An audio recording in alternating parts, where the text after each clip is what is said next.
Good morning all, and welcome back to Jack London State Historic Park and Take 5 with Jack, our nature and wellness video series.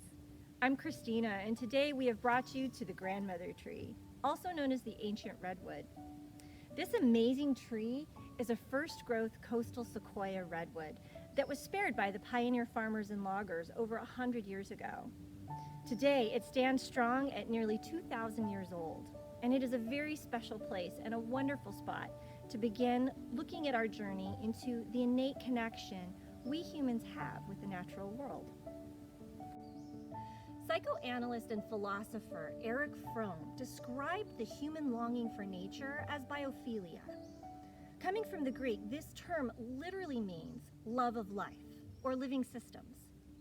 Later, evolutionary biologist Edward O. Wilson adopted this term and introduced the biophilia hypothesis.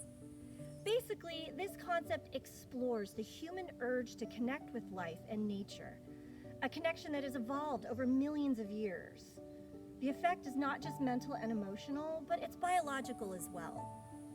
Xing Li, a leading scientist in the area of forest medicine, conducted research in which subjects were exposed to a forest atmosphere for a length of time.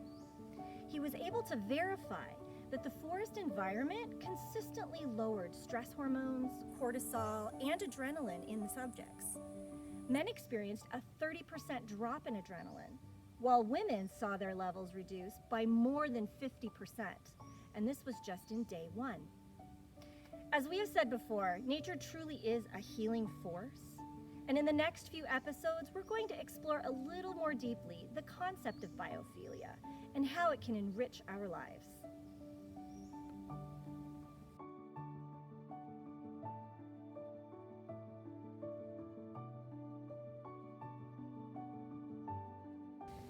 So our tip for this week is simple.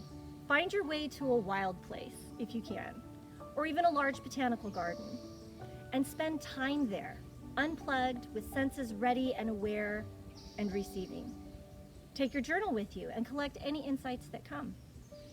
If you'd like to keep journeying with us, please like and subscribe. But for now, we're gonna leave you with the beautiful sights and sounds of this wild place. Take care of yourselves this week, and we'll see you really soon.